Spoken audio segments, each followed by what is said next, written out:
नमस्कार दोस्तों, stock market studies में फिर से एक बार आपको बहुत-बहुत स्वागत है। तो आज मैं फिर से आपके सामने कुछ इम्पोर्टेंट कंपनी का अपडेट शेयर करने वाला हूँ, तो इस वीडियो को पूरा लास्ट तक देखना और अभी तक अपने चैनल को सब्सक्राइब नहीं किया तो जरूर कर लेना। तो चलो देख लेते हैं कौन सा कंपनी है इस वीडियो के अंदर। फर्स्ट जो कंपनी है जिसके बारे में चर्चा करूँ उसका नाम है इमामी लिमिटेड। तो बेसिकली इमामी लिमिटेड के ऊपर मैं बहुत पहले से एक अपडेट आपके साथ शेयर किया था।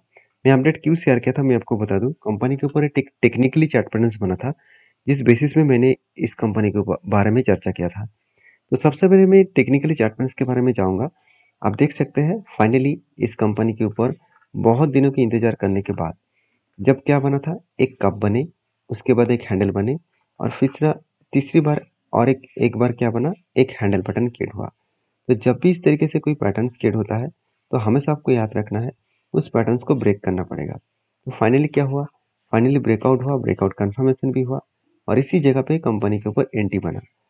तो एंटी जो बना है तो उस बेसिस में मेरा टारगेट कहाँ तक होगा, जो मैं टारगेट लेकर चलूंगा, जो कप का जो टोटल साइज है, टोटल जो फिगर आउट है, इस फिगर आउट को मैं अगर मार्किंग करके ऊपर बैठा दूं, जो यहाँ पे टारगेट का यहाँ पे जो लेवल है वो लेवल निकल कर आ रहा है।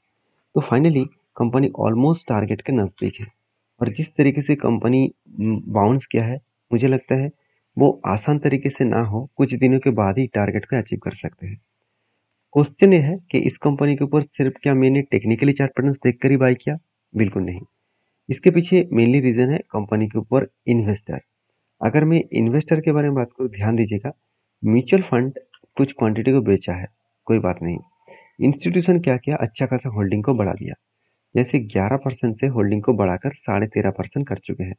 और मैंने जिस कारण की वजह से इस कंपनी को चूज किया वो कारण है, प्रोमोटर के पास जो होल्डिंग था वो पहले होल्डिंग के साथ साथ 33% होल्डिंग जो है वो प्लेजिंग था। मतलब 33% होल्डिंग यहाँ पे प्लेजिंग रखा गया था।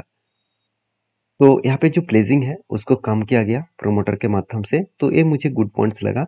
दूसरी बात, कंपनी का जो फाइनेंशियल डेटा है वो भी शानदार तरीके से चेंजेस देखने को मिला है। पहले देखिए 700 करोड़ के आसपास हुआ करता था सेल्स का आंकड़ा, वो आज बढ़ के साढ़े 836 से 891 करोड़ तक बना। मतलब जब मैंने एंटी पोजीशन बना था तब इसका टोटल सेल्स था 996 करोड़ के आसपास। मतलब एक अच्छा खासा कंपनी का सेल्स का ग्रोथ देखने को मिले। उसी बेसिस में कंपनी का एक्सपेंस सब कुछ मिटाने के बाद नेट प्रॉफिट 142 से लेकर 147 करोड़ तक कंपनी का नेट प्रॉफिट देखने को मिला है। मतलब एक पॉजिटिव है और इसी बेसिस में इमामी के ऊपर एक मैसिव जंप देखने को मिला।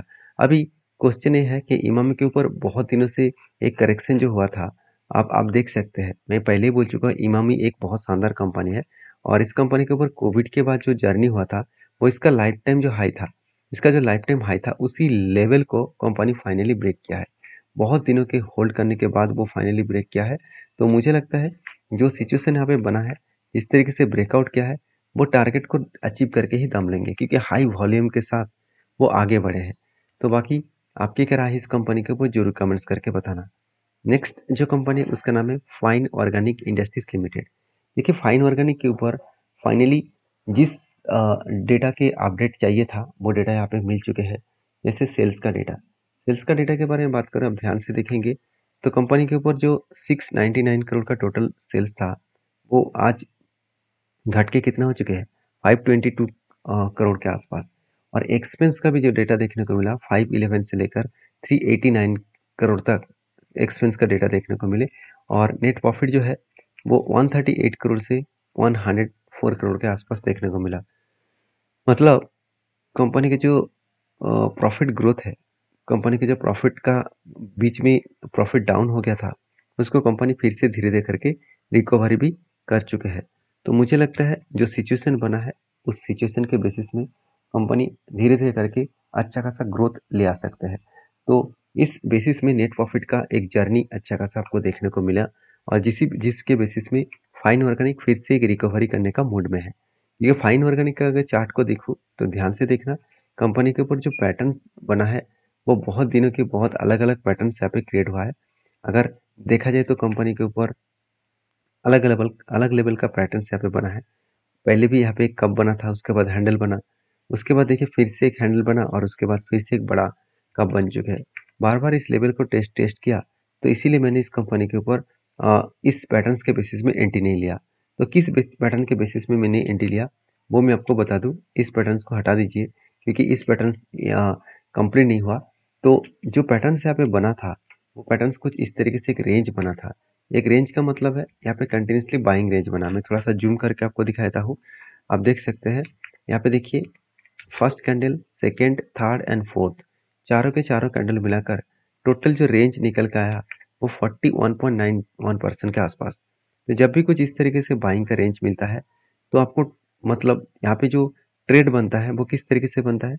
जब भी शेयर नीचे आएगा, इस लोअर साइड को टच करेगा, तो यहाँ पे क्या बनेगा, यहाँ पे बनेगा एंट्री। और कंपनी धीरे धीरे करके अगर ऊपर गया, इस लेवल तक टच करे तो बनेगा एग्जिट।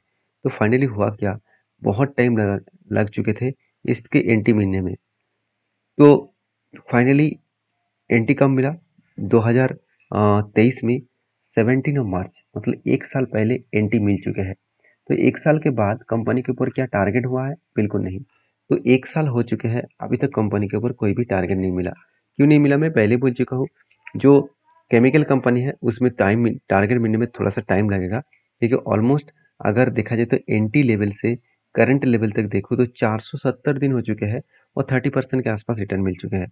कोई बात नहीं, अगर इस टोटली टारगेट अगर मिले तो ऑलमोस्ट 40% के ऊपर टारगेट मिलेगा। तो ये अगर 1.5 साल 2 साल में मिले तो भी कोई फर्क नहीं पड़ेगा। तो कहने का मतलब है, इस खराब टाइम में भी फाइन ऑर्गेनिक जिस तरीके से काम कर रहा है वो मतलब एक शानदार तरीके से कंपनी खुद को मेंटेन कर रहा है। तो मुझे लगता है जो 3 यहाँ पे टॉप बने थे, इस 3 टॉप्स को कंपनी ब्रेकआउट किया। First top, second top and third top. इस थर्ड टॉप को वो ब्रेकआउट किया, इसका मतलब यहाँ से वो धीरे धीरे करके एक रिटेस्ट करने के बाद बाउंस बैक करने का चांसेस रखेंगे। तो बाकी फाइन ऑर्गेनिक के ऊपर आपके क्या ओपिनियन है, जरूर मुझे कमेंट्स करके बताना। नेक्स्ट जो कंपनी है उसका नाम है गेल इंडिया लिमिटेड। तो फर्स्ट में मैं आपको गेल का चार्ट को दिखाऊंगा। तो गेल इंडिया लिमिटेड के बारे में बात करूँ तो गेल इंडिया के एक लीडर प्लेयर है। और गेल के ऊपर जब भी मैंने एक ट्रेड लिया, मैं वो आपके साथ शेयर भी किया था। एक लंबा जर्नी के हिसाब से एक पैटर्न स्केट हुआ था। वो पैटर्न कुछ इस तरीके से बना था, पहले बिग कप बने, उसके बाद एक छोटा सा हैंडल बने। तो कप विद हैंडल पैटर्न बनने के बाद फाइनली जब ब्रेकआउट हुआ, उसके बाद कंपनी धीरे धीरे करके इस टारगेट तक जाने का कोशिश किया। फाइनली यहाँ पे टारगेट को अचीव किए। तो मुझे लगता है जिस तरीके से यहाँ पे कंपनी ने टारगेट को अचीव किया वो एक अलग लेवल का टारगेट अचीवमेंट था। और मुझे लगता है जो सिचुएशन यहाँ पे बना है उस बेसिस में कंपनी धीरे धीरे करके आगे बढ़े और यहाँ पे टारगेट को अचीव भी करे। तो गेल इंडस्ट्रीज के बारे में बात करें तो 67% का गेन मिला, और वो भी 186 डेज में। तो एक शानदार तरीके से बहुत कम टाइम के अंदर अंदर कंपनी ने टारगेट को अचीव किया। तो जब एंट्री बना था इसका, तब टाइम पीरियड था नवंबर 2023। मतलब मुझे सितंबर सितंबर का जो डेटा है, सितंबर का जो क्वार्टरली रिजल्ट है, अगर उसको देखूं तो कंपनी के ऊपर क्या सही में सेल्स ठीक ठाक था। देखिए, सेल्स में थोड़ा सा चेंजेस देखने को मिला था। अभी एक्सपेंस को मिटाने के बाद कंपनी का नेट प्रॉफिट बहुत शानदार था। और यही कारण के वजह से मैं इस कंपनी के ऊपर एक पॉजिटिव डिसीजन लिया, क्योंकि सेल्स कम हुआ तो क्या हुआ, कंपनी का प्रॉफिट अच्छा खासा देखने को मिला है।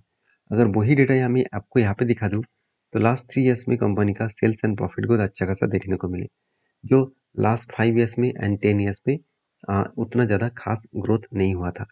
तो बेसिकली कंपनी के जो सीएजीआर परसेंटेज है वो भी शानदार देखने को मिले। एक साल में 98%, 3 साल में 30%, 5 साल में 17%, 10 साल में 10% के आसपास। तो ओवरऑल रिटर्न ऑफ इक्विटी के बारे में बात करूँ तो लास्ट ईयर में 14% का, 3 साल में 14%, 5 साल में 15% और 10 साल में 13% के आसपास यहाँ पर रिटर्न ऑफ इक्विटी देखने को मिला है। तो बाकी इस कंपनी के ऊपर आपके क्या ओपिनियन है, जरूर मुझे कमेंट्स करके बताना, क्योंकि गेल इंडस्ट्रीज बहुत शानदार तरीके से खुद को रिप्रेजेंट कर रहा है। और कितना शानदार रिप्रेजेंट कर रहा है वो आपको यहाँ पे भी देखने को मिलेगा। मान लेता हूँ कंपनी का कर्जा बढ़ चुका है। कर्जा कितना बढ़ा, चलो एक बार दिखा देता हूँ। 0.28% के आसपास।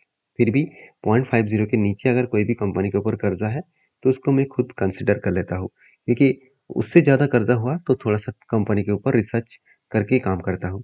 तो मुझे लगता है कंपनी के हर पॉइंट्स पॉजिटिव है, जो कंपनी को एक बूस्ट करने में, आगे बढ़ने में बहुत ज़्यादा हेल्प करेगा। तो बाकी आपकी क्या राय है इस कंपनी के ऊपर, जरूर मुझे कमेंट्स करना, क्योंकि इंस्टीट्यूशन की इस कंपनी के ऊपर एक अच्छा खासा ट्रस्ट बिल्ड किया है। जैसे इंस्टीट्यूशन के बारे में बात करूँ तो प्रोमोटर के पास 51%, म्यूचुअल फंड के पास 10% और एफएस के पास पहले तो 20% था, आज 14% हो चुके हैं। 6% के आसपास होल्डिंग को बेचा गया है। तो ओवरऑल हर दिशा से, हर पॉइंट ऑफ व्यू से मैं इस कंपनी के बारे में आपके साथ शेयर किया हूँ। बाकी आपकी क्या राय है जरूर मुझे कमेंट्स करके बताना। नेक्स्ट जो कंपनी है उसके बारे में बात करूँ, उसका नाम है क्लारा इंडस्ट्रीज लिमिटेड। तो बेसिकली क्लारा इंडस्ट्रीज लिमिटेड एक छोटा सा कंपनी है, और छोटा सा कंपनी का मतलब है इस कंपनी का अगर मैं क्वार्टरली इस कंपनी का अगर मैं अपडेट के बारे में बात करूँ तो देखिए, बोनस का जो अपडेट है 8 ऑफ जुलाई 2024 में कंपनी 4:1 रेशियो का बोनस देने वाला है। मतलब हर एक के बदले कंपनी आपको 4 से 8 देने जा रहा है। तो इस वीडियो में आपको क्या जानकारी अच्छा मिले जरूर मुझे कमेंट्स करके बताना। इसी तरीके से कंटेंट पाने के लिए चैनल को जरूर सब्सक्राइब करना। यहाँ पे कुछ नया आपको सीखने को मिलेगा। मेरे तरफ से सारे वीडियोस एज एजुकेशन पर्पस में था, और आपके तरफ से इस वीडियो को प्लीज़ एजुकेशन पर्पस में ही लेना। कोई भी बाय एंड सेल का रिकमेंडेशन इस वीडियो के ऊपर नहीं है। तो मिलते हैं नेक्स्ट वीडियो में, तब तक के लिए धन्यवाद।